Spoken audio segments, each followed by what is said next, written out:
This build is approved by Fujiwara Tofu for all your tofu needs. Fujiwara Tofu, eat something awesome. Hi guys, and welcome to this next video build series. Now, before I began building this one, I had the urge to eat a nice bowl of tofu accompanied by a delicious frothy coffee. And that's strange because they're both related to the next vehicle that I'm going to be building. Although I do have to admit this particular frothy coffee is a latte because I'm not particularly keen on this type of cappuccino. However, I am very keen on this type of cappuccino. This is of course Aoshima's Suzuki Cappucino, and it's the Sakamoto downhill drift racing cappuccino from the anime Initial D. So let's take a look and see what's in the box.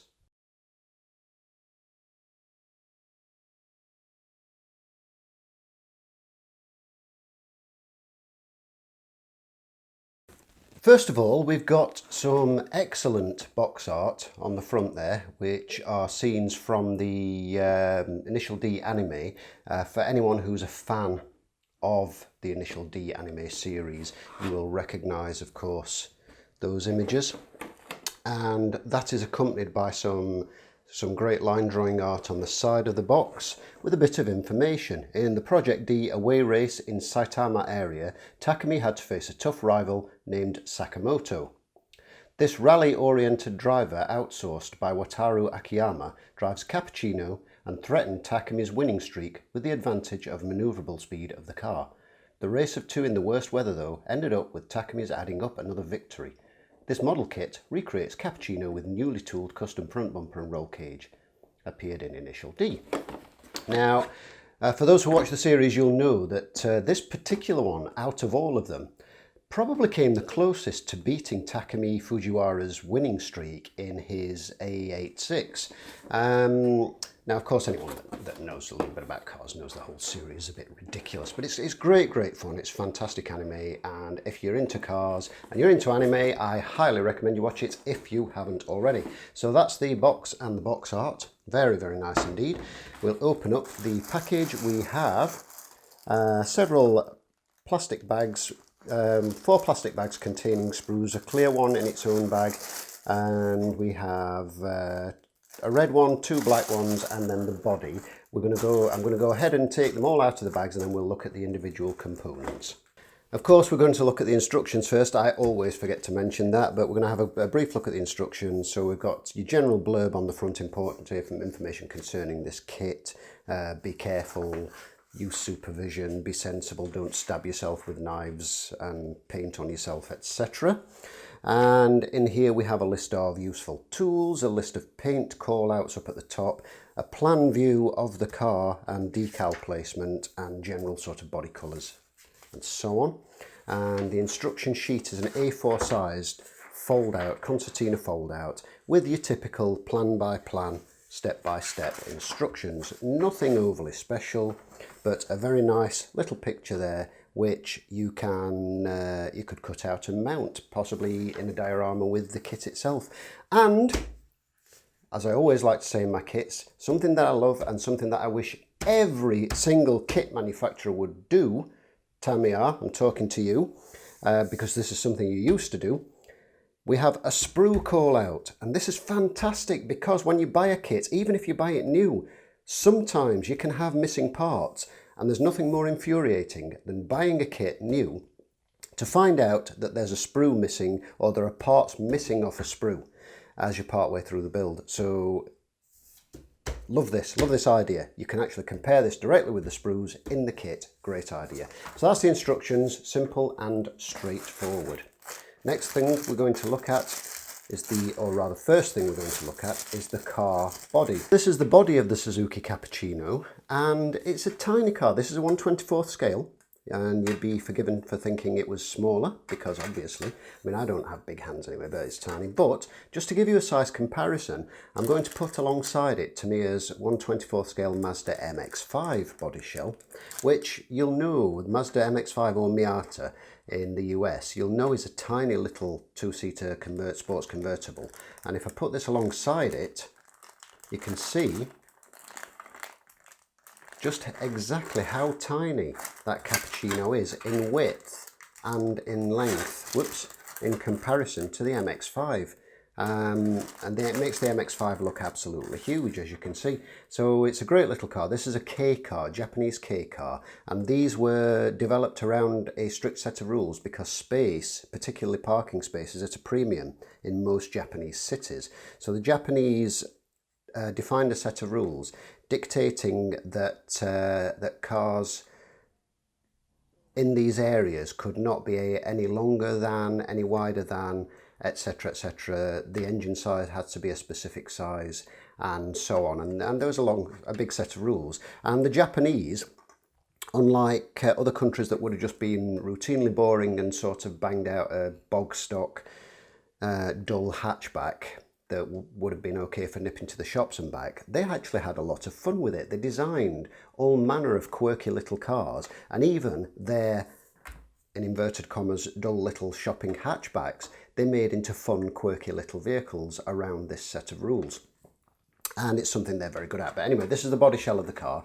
It's an Aoshima kit, and those not familiar with Aoshima, I would put them second only in quality and overall appearance and build to Tamiya kits, which are sort of renowned as being excellent, as you will know. And the Aoshima bike kits are likewise so second only to the Tamiya bike kits. They're very, very good quality. If you're looking for car kits to build, they're excellent quality. My only little gripe about Aoshima kits is they have a tendency, the bulk of them have a tendency to be curbside kits. And, well, it doesn't bother me unduly in the grand scheme of things. I do like to have an engine to display, and I like to be able to remove the bonnet so you can see the engine underneath. But, you know, that's a minor gripe when all's said and done. As I say, it's a beautifully moulded kit. Everything fits very well. And unlike certain manufacturers of car kits that I could mention, you don't have to fight with the parts to get them to go where they should go.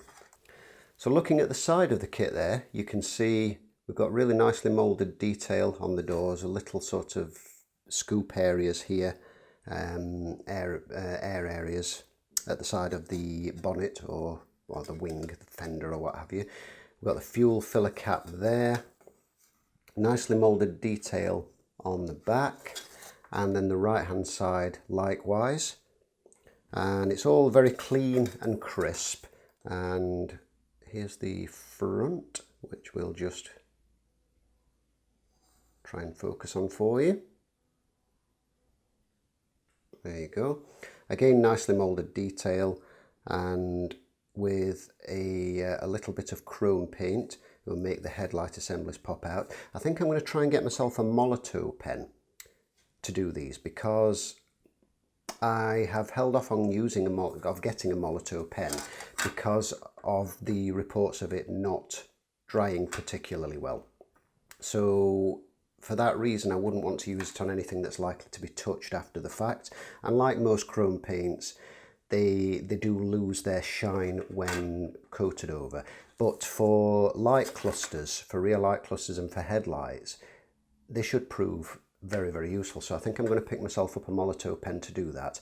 But that's the body shell, really nicely moulded, beautifully moulded, as you can see. And now we're going to take a look at the rest of the sprues. One thing I will mention, however, the sharp-eyed of you may have noticed while looking around this, there's actually a little gouge mark here and a little bit of a scuffed area. The reason for this, I don't know if you can tell from this, but the line around the boot lid, the trunk lid if you're American, is slightly deeper than the rest of the lines, and that's because this was me previously playing with my Tamiya panel line scribing tool, and this is a great tool. This is made by Alpha, and that's the shape of the blade, as you can see. And what you do is you draw along, and it will remove strips of styrene and deepen panel lines. The next bit we're going to look at up close is the clear parts sprue, and these are the front and rear bumper inserts. And then we have got the glass panels, very, very beautifully clear and crisp mouldings, even including the lines for the heated rear screen here. And we've got the windshield, the windscreen here, the Targa roof, which is in one section rather than the three that it would be on the real car with the centre section and the two sides, and the bonnet, the boot lower section here, which I think, I don't know if that's actually, that's actually the optional one to create the roof removed. I'm not entirely sure, I'll have to check that. Over here we've got the Targa centre panel, so clearly you can use it with as if you've got the Targa panels removed. And then up here we've got the headlights and rear light clusters, and then the indicators and such down here. It's all really, really cleanly, beautifully moulded, including the little lines of frosted banding around the windshield, which will be incredibly useful when it comes to masking that, to spray that area, to masking the central part of the windshield. So that's very, very nice indeed. So really happy with that. Next up is the special parts sprue, and this consists of the parts to change it from a standard Cappucino to the Initial D variant with the larger front fender, front bumper, which you see there. We've got the rear boot spoiler. I'll probably use the boot spoiler, but I don't think I'm actually going to use the hop-up parts because I actually like the standard Cappucino look as it is. But we've got the little sort of behind the seats roll bar there, which I might use, and these bits which are also part of the roll bar. And then over here we've got the racing seats, the bucket seats with the moulded in harness detail, which you can see front and back, which are actually quite nice.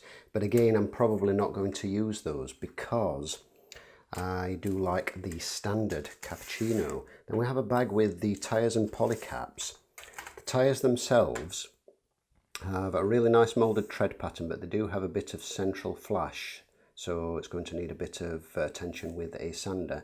And they are in fact licensed ones, and they're moulded Bridgestone Potenza. I don't know if that will be visible on the camera, but they are quite nicely moulded, nice soft vinyl, and they are obviously licensed and labelled Bridgestone Potenza tyres. In the next bag we have the Initial D decals, or all of the decals in fact, but standard ones are fairly thin because we've just got a clock set, a Suzuki logo, a Suzuki badge for the boot I suspect. This one will be for the bonnet. A couple of little ones down here which I can't quite make out, a Cappucino one down there which is very nice, and then of course the Initial D plates. And then in the same bag we have the chassis, which has a part of the lower section of the engine moulded. So you do get a little bit of engine detail. While it may not be exceptional or a full engine, you do actually get a little bit of engine detail. So if you look at the underneath, the detail is there rather than it just being plain and boring. And parts of the exhaust system and floor pan and what have you. Again, very nicely moulded. Nothing special on the other side, quite sparse, but of course all that will be hidden when the rest of the body shell is on. And then on this next sprue, we've got the rest of the components that make up the running gear and the floor pan, moulded in black styrene. We've got a very nice little exhaust system there which can be painted separately, so that's great. The brake discs, which are quite basic looking, radiator and parts of the steering, suspension and running gear. We've got some coil-over shock absorbers there, quite basic in detail, but that's par for the course with 24th scale.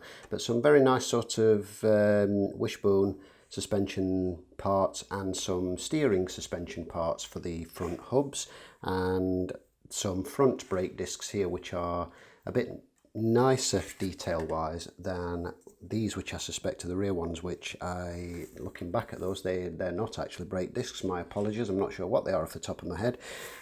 So that's quite a nice surprise, because the brake discs that you can see here are actually quite nice. Yeah, because these are the rear ones, and these, of course, are the front ones. I'm not sure what they are, probably part of the hub assembly. So quite nice detail on that. No sort of obvious flash or any sort of bad moulding or joint lines or anything like that at the moment. So it's all looking very, very good so far. And then the final sprue bag, which we'll just go ahead and slice open. And oops, slice into one of the stickers. Oh no.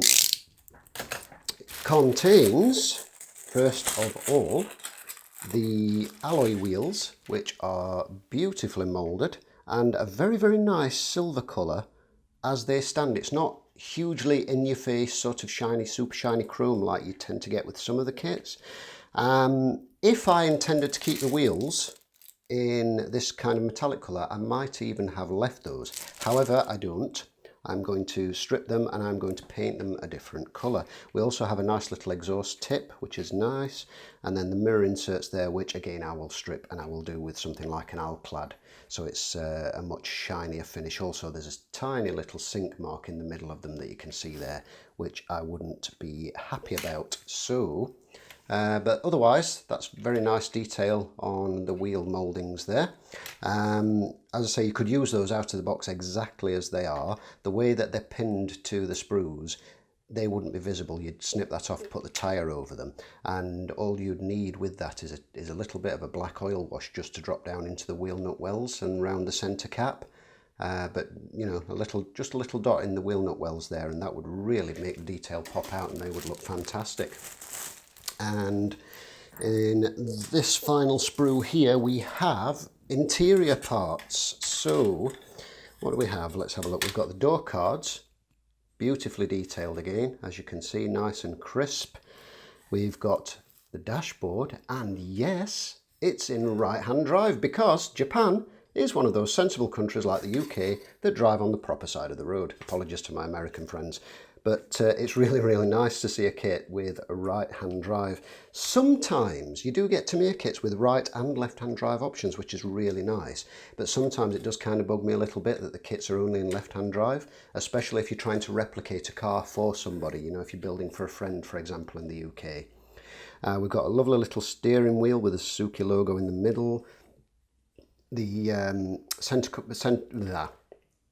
not the center console, but the oh damn it, I forget the name, but the bit the steering wheel sticks to with the indicator stalks and what have you, the name escapes me at the moment. We've got some wing mirrors or door mirrors there, rear view mirror, and some other bits and pieces, the gear shifter, the handbrake lever, and then the interior sort of bucket sections where the seats go and center console and everything. And on the subject of seats, here we have a pair of very nicely moulded seats, which I actually prefer, in all honesty, to the hop-up parts, as it were.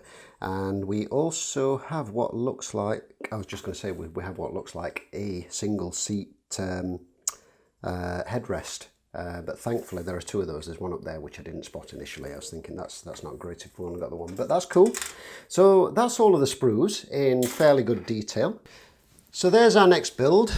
Initial D's Sakamoto Suzuki Cappucino Downhill Drift Racer from Initial D. And the next step, as I say, is going to be rescribing the rest of the panel lines, give all of the parts a wash and rinse and leave them to dry, and then we'll get some primer on.